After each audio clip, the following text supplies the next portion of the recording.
Good morning, folks. It is Wednesday, May 3rd. It's about 6:20 in the morning on the East Coast of the United States.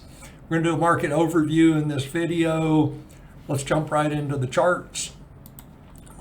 We looked at this chart on Thursday, I think it was, maybe it was Friday, and I didn't realize at the time that the bank had already been shut down. And so I'm not sure if it happened on Friday or on Monday, but as of Monday, First Republic Bank was shut down.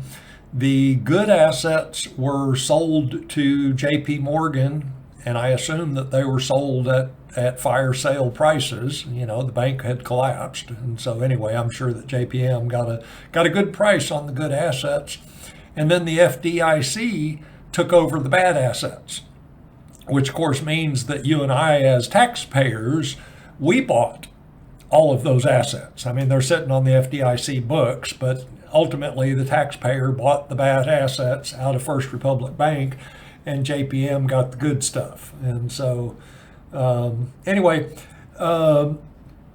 my current thinking, one of the things I'm thinking about these days is why are we seeing some banks collapse and not others? And part of it, I think, is hedging strategy. So SVB, Silicon Valley Bank, evidently was unhedged, did no concept of hedging, which is kind of amusing for a bank, doesn't know how to hedge. But anyway, the reason that we're seeing some banks collapse and not others may be a factor of how they did or didn't hedge their books, their asset book.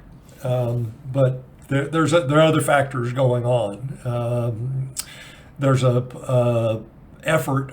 evidently an effort, appears to be an effort underway right now to consolidate the too big to fail banks into even bigger, way too big to fail banks. I've seen some people talking about we're going to end up with 4 banks. Basically, you get to choose from one of 4 banks, and there are no other banks. But we'll see. That's down the road somewhere. Let's keep going on the charts. Obviously, Monday, probably as a result of the bank collapse, yet another bank collapse. This was the 5th one, and evidently takes the new position as the second largest U.S. bank collapse ever. So I think it was Washington Mutual, knocked Washington Mutual out of that second spot and took over. So anyway, gold had a nice run based on the doing, I'm assuming, based on what happened at First Republic Bank. Here in the monthly time frame, so we had last month, gold had pushed up into the upper end, the top of this range, this flag pattern pennant, and then pulled back. And so last month we got, kind of a spiky top, that some people probably looked at that as a top. Personally, I saw that, that could be a top. But my bigger expectation is still that this pattern is in play with a target up at 25.10 or so. And so with the action of this week, instead of looking like a top, now it's looking like price has pressed above that level and will now be looking for support. That basically this resistance level could be turning into support. And of course, it's essentially $2,000. We could easily be looking at $2,000 has just become the new floor for the price of gold. I'm not saying that's the case. I'm just saying that that's a possibility at this point. Other bullish indications in this chart. Obviously, we had a new buy signal. That was, what is that, 4 months ago, 3 months ago. So new buy signal in the monthly time frame. Like, keep emphasizing this. This is long-term stuff. We're talking about a multi-year rally in the precious metals. Both gold and, of course, silver is going to follow gold. And the mining stocks are going to follow the precious metals. And so my expectation is that we have a multi-year period of precious metals rising in price. And of course, it's a complicated conversation, but with the dollar collapsing and all of the fiat currencies collapsing, we have to give some consideration to what does it really mean when gold is rising in price? Is gold rising in price, or is the dollar falling in value? It's two sides of the same coin. And then energy very elevated. So some nice indications in this monthly chart. In the weekly time frame, we can see again that although the precious metals were overbought, we had this big, nice run. It's like $200. Gold picked up $200 in a couple of months. It's reasonable for the metal to take a rest. And so, we were doing that. We were in this kind of a sideways consolidation at a high level, overbought level. And so I was really expecting more sideways action or even a pullback, like a 38% Fibonacci pullback before gold started pressing higher. But then obviously this week with the new, the fifth banking collapse, gold did its thing this week. Again, on the idea of being overbought, MACD had already pushed into this area of the prior peak. And so, price, as part of this sideways consolidation, price was dealing with this being overbought on the daily basis. But now we can see that MACD has pushed above that level, which means that from a MACD perspective, our next target becomes the previous high in MACD, which is way up here. And so, all of that said, bottom line is, based on MACD, gold has plenty of room to move to the upside now in this time frame, which again supports the idea that gold is on its way to 2,500, 2,510 or so. Now, we may see a pullback, when we're dealing with these prior highs. Basically it's 2080. We may get, some waffling as price tries to break above those prior all-time highs. But expectation is that will ultimately happen. Here's gold in the daily time frame. We can see that was, I'm thinking it was actually Tuesday, that the move happened on Tuesday. People waited Monday to see what was going to happen, and then on Tuesday made the move after it was clear how the First Republic Bank had been resolved. Stick the bad debt with the taxpayers and let JPM take over the good stuff. So anyway, in the daily time frame, again, so gold based on MACD had reached this overbought level and then moved into, at that point, kind of transitioned into this sideways consolidation, worked off some of its overbought level, and now appears to be headed higher. It's got some room, a little bit of room to run based on MACD before dealing with that overbought level again. Probably gives us another run up here at 2100. That's not, what is that, 2060 or so. Come back up here and challenge that previous high. Silver in the monthly time frame.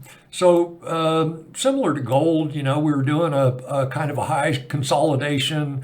Last month, it looked like we got a little bit of a breakout, above that pink horizontal resistance level that, silver had finally broken above that level. And currently, it looks like not only did silver break above that horizontal level, but actually found support there. And so last month we closed above that level, and now this month we're working at even higher prices. So in MACD, we can see we're on a new buy signal in the last couple of months, and that both indicators are above the zero level. Let me make sure that's the case. Yes, close enough for government work. Yes, they are both above the zero level. So MACD in bull mode, which suggests that the primary trend is to the upside. And that's also true. Let's pop back here to gold in the monthly. Same thing. MACD in bull mode, primary trend is to the upside. So I'm telling you folks, precious metals are in a bull market. My expectation is that it's a multi-year bull market. It's unfortunate that gold is rallying, at least for the most part, I believe, because of everything that's happening in the economy and the rest of the world. You know, the BRICS nations, China, Russia, etc. That there are a number of drivers for gold. Unfortunately, one of the primary drivers is that the economy is collapsing on a global level. That we appear to be at the end of empire here in the United States, probably the end of all Western empire, that the East, Asia and Eurasia is taking over. They're in the process of taking over as the new center of power here on planet Earth. So I'm rambling. Let's move on. Silver and weekly time frame. So obviously we're in a sideways consolidation, but on a positive note, even in this sideways consolidation, this is a high consolidation. So rather than pulling back to work off this overbought level, silver is just bumping sideways at a high level. That's a sign of strength. And so, you know, the precious metals are actually doing quite well. And they were doing quite well before we came into this week and their latest action. It wasn't just another bank collapse that drove, that made the metals, you know, suddenly flipped the switch and the metals went from bad to good. No, the metals were already doing well. They were just overbought and doing a sideways consolidation prior to the latest bank collapse, the fifth bank collapse. So here we got silver in the daily time frame. Again, you know, sideways consolidation, and then we got a pretty good spike there on Monday, but pulled back retraced most of that day's move, and then yesterday had another, you know, fairly strong day and found support above the 20-day moving average. And now today we're working, you know, we're basically at the level of yesterday's close and hanging out. And again, at this point, it's 6:30 a.m. So the futures markets are open, or not. The futures markets are open. Most of the other markets are not open. So silver in the daily, again, MACD overbought, worked off, you know, pulled back a little bit from that overbought level, maybe rolling back to move higher. Energy level is in the upper end of the range. That buy signal was negated, so we got a MACD sell right there and don't have a new MACD buy. But again, in the daily time frame, the precious metals are fairly overbought. They had some big moves, and it's reasonable for them to digest those big moves. You know, gold added $200 in just a couple of months. That's a big move in gold.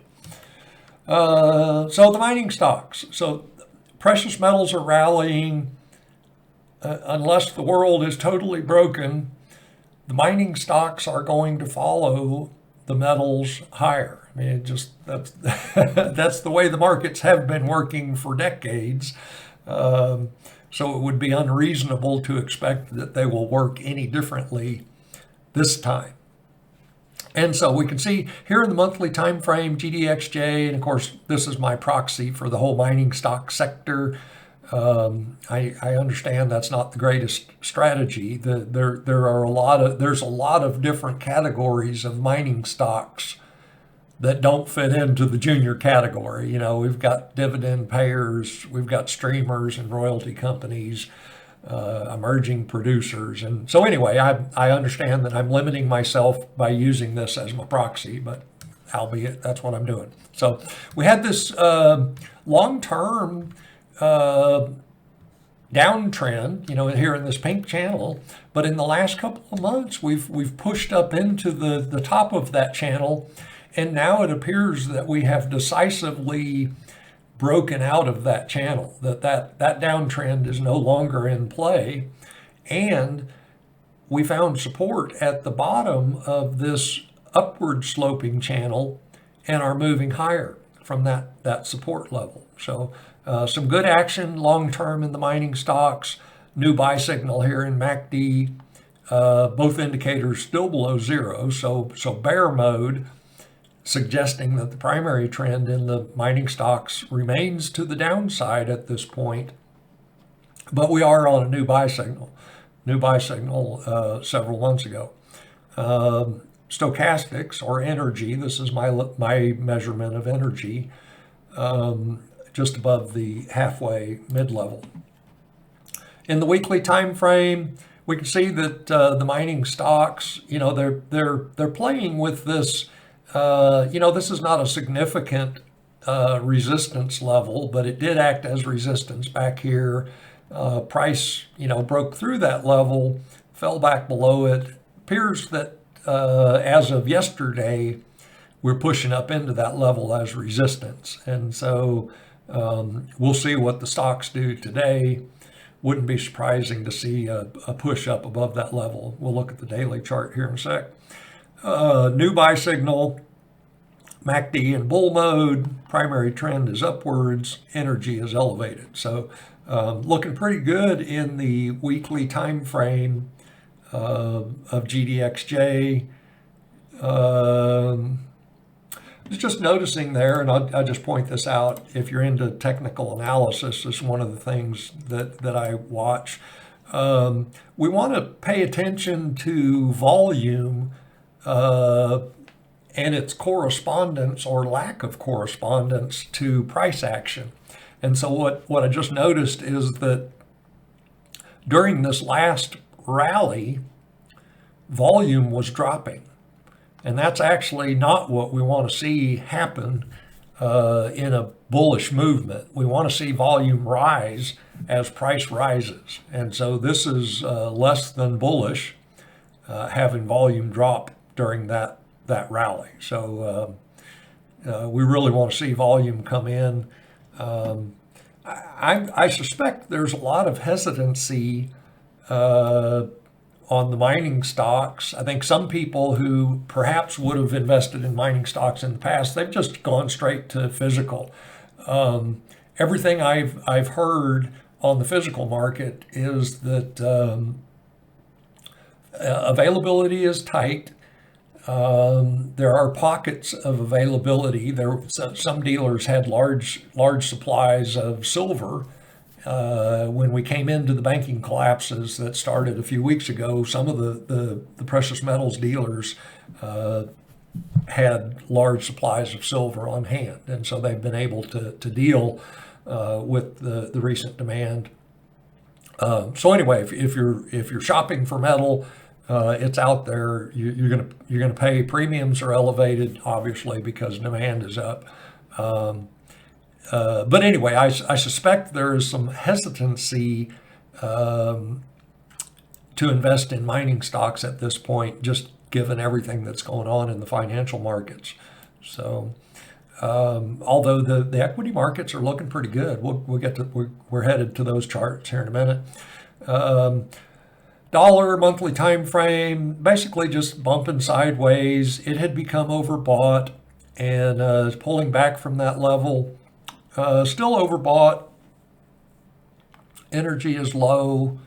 Not much to say here, just sideways consolidation in that time frame. Same thing here in the weekly, although we can see in this chart that the dollar's kind of at a make or break.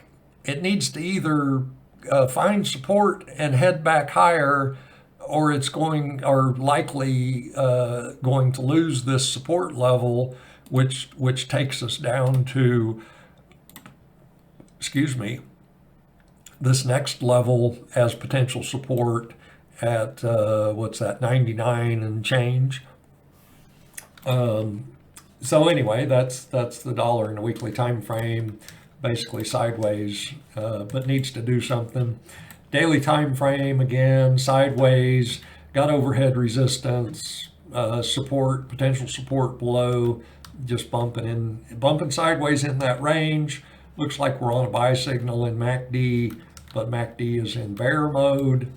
Energy is above the mid-range. So I'll take a closer look at the currencies later this week. We'll go around the globe kind of thing, look at all the currencies, see what they're doing. Now for the debt markets, my favorite chart, 1 year Treasury bill, the yield on that bill, that instrument.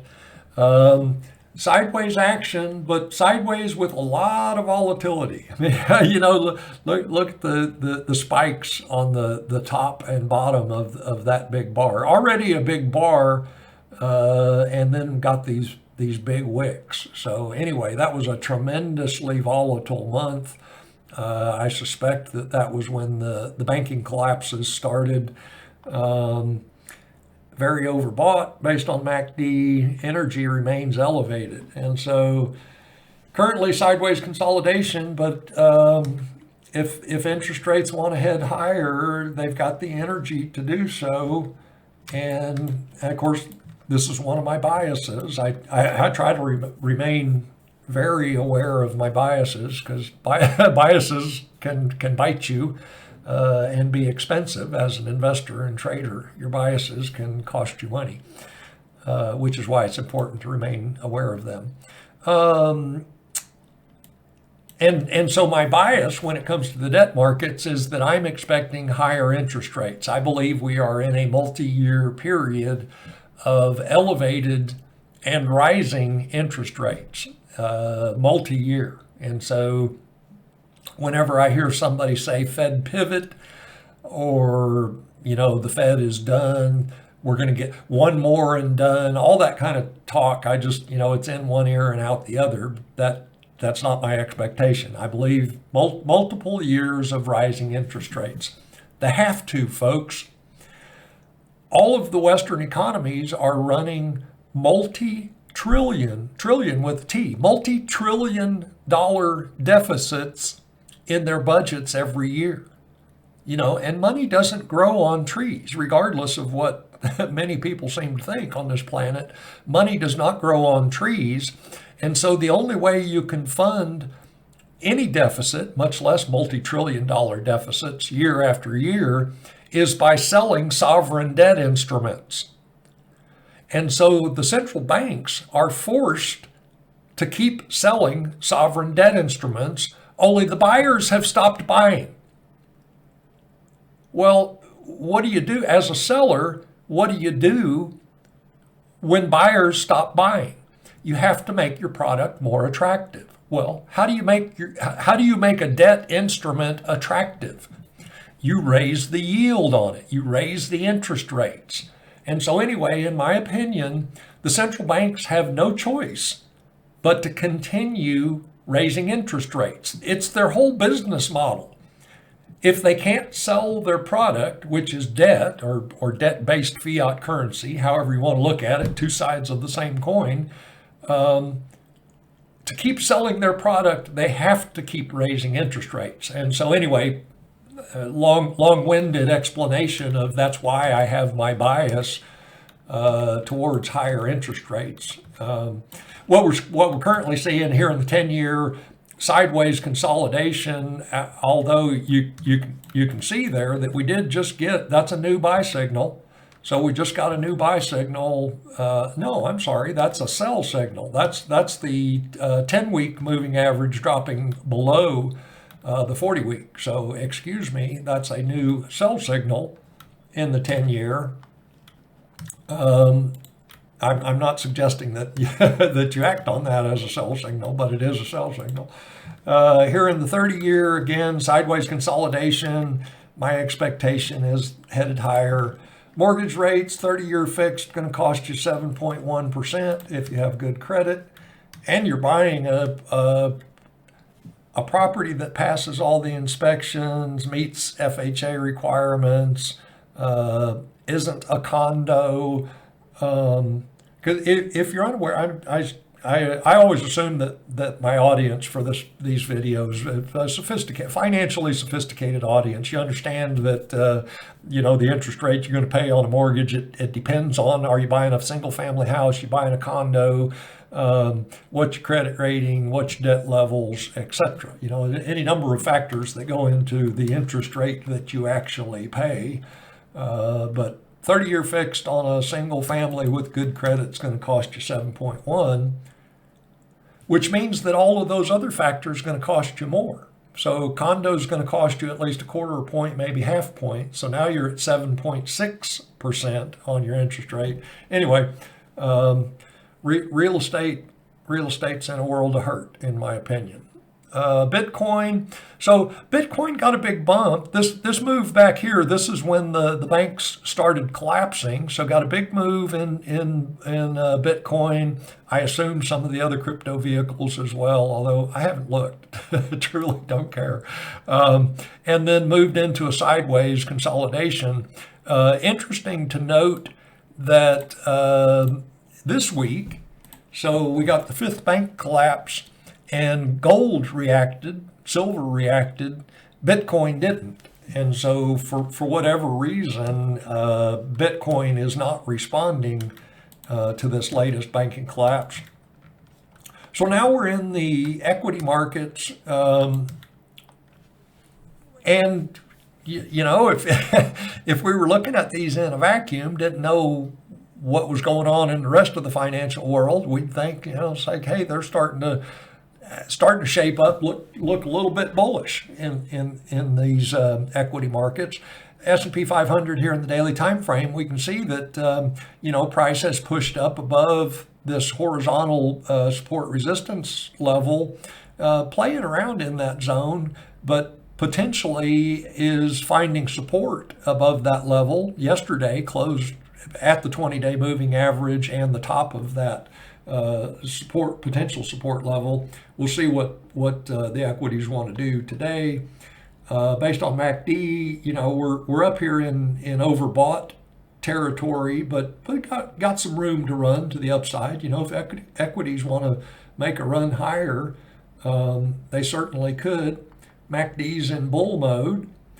Notice that all three moving averages are in bullish alignment, which is just simply means that, we've got the 50s above the 200 and the 20s above the 50. And so that's a bullish alignment, suggesting that price is likely to move to the upside. Weekly time frame, S&P 500, sideways consolidation, but it appears that consolidation is occurring above support. So support along the 10-week moving average, support along this horizontal support resistance level, and support along the lower median line of this Andrews pitchfork. So multiple levels of support. MACD in bull mode on a buy signal, and energy very elevated. So again, some hints or some teasing towards actually bullish activity in the equity markets, which is just kind of mind-boggling to me, given my big picture feeling or understanding of what's going on in financial markets. It always boggles my mind to go look at the equities and see that they're doing well or fairly well, but most people, I don't want to use the word clueless, but most people are very uninformed about the economy and how the economy works. And so they look at the equity markets as that's the U.S. economy. So as long as the Dow 30 is good, the U.S. economy is good, which it's really silly. The Dow in particular, it's 30 stocks. How hard is it to manipulate 30 stocks if you want to? Not hard at all.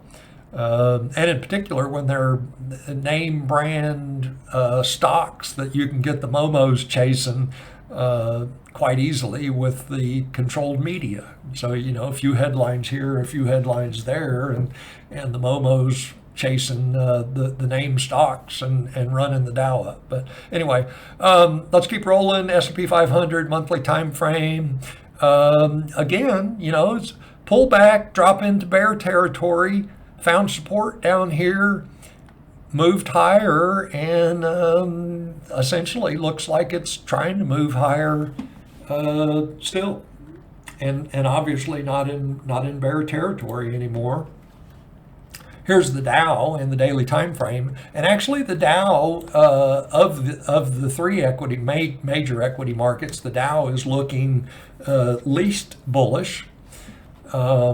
It's bumping into this overhead resistance and hasn't been able to push through it. And so we can see that that's been the case, started back here and has continued. And recently, just this week, we've tested that level again and got repulsed. And so MACD, sideways.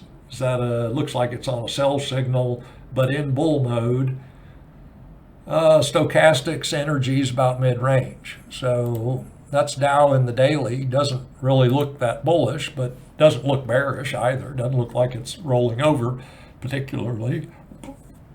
Dow in the weekly time frame pushing up into the top of this resistance area. But, again, just kind of a sideways consolidation and could move higher from here. MACD in bull mode on a buy signal, energy elevated. So weekly time frame, not looking too bad. Monthly, again, sideways consolidation, just kind of hanging out. MACD in bull mode, energy elevated. So again, somewhat bullish. NASDAQ looking most bullish of all of them, continuing to work higher, pushing against resistance this is the upper median line of a modified shift pitchfork, finding resistance at that level.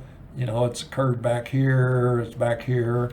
Bullish alignment of the moving averages, MACD in bull mode, on a sell signal currently, energy elevated but declining, finding support on the 20-day moving average. As I was looking at these charts last night, I was thinking, if I traded in the equity markets, which don't currently, I might be looking at taking a very small bullish position in the equity markets, but it would definitely be a trading position, and I'd probably do it in one of the leveraged ETF, a 2x leveraged ETF, based on an overall bullish environment, looking for just a couple of days, basically. Hair trigger on a bullish trade in the equity markets.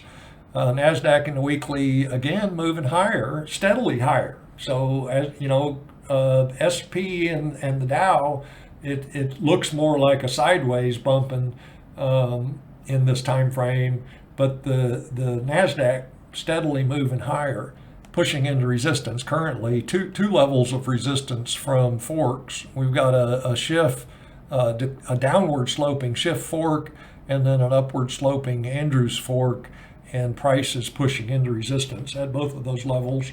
MACD in bull mode on a buy signal, energy very elevated, which again, that's a bullish background in the weekly time frame. Monthly NASDAQ, way deep into bear territory. Right now, it's finding resistance at the 20% level. So pushing up into that 20% demarcation between a bull market and a bear market. So, which again, big picture, that's a a positive thing. Let's see, lost MACD, and then MACD, you know, shit, pardon my French there. Both indicators above zero, just barely, but you know, essentially we could say MACD's in bull mode. Primary trend is upwards, and potentially about to get a new buy signal. And so anyway, I'm sitting here thinking, it's like, okay, what could motivate a multi-month uptrend in the equity markets? I'm truly puzzled, other than what just came into my mind. My mind's a scary place to be sometimes, folks. We're headed into election season. And so, again, unfortunately, just the way our economy works these days, we have to start acknowledging that the 2024 election is a factor in our financial markets. And actually, it's pretty early for manipulation in the equity markets based on a 2024 election. But I'm wondering what is driving a multi-month upswing in the equity markets. That's if you got any thoughts on that, please chime in, because I'm like I said, I'm sitting here scratching my head over that one. Brent crude, oil, you know, who knows these days? Multiple factors. We've got the major producers, OPEC plus. You know, a couple of weeks ago they reduced, was it 1 million? I think it was 2 million barrels a day. And then I think Saudi Arabia came out last week and said that they're considering or going to cut oil production again. There's price war between the U.S. and other producers of energy. One of the things I've heard analysts talking about, and it makes sense to me, is that the main exporters of oil, energy, don't approve or don't feel like it's appropriate for the United States to be trying to set the price of energy products. The United States is not the major exporter of energy products. It shouldn't be trying to manipulate the prices. Doesn't stop them from trying, but and so anyway, that's the part of the war that's going on in energy prices right now, is that it's United States trying to set prices and the energy producers saying, no, you're not a price you're not a price setter in these markets. So the way the U.S. is waging part of its war is by releases from the Strategic Petroleum Reserve, which is down at levels, I think it hasn't been as low as it is currently since the 1980s.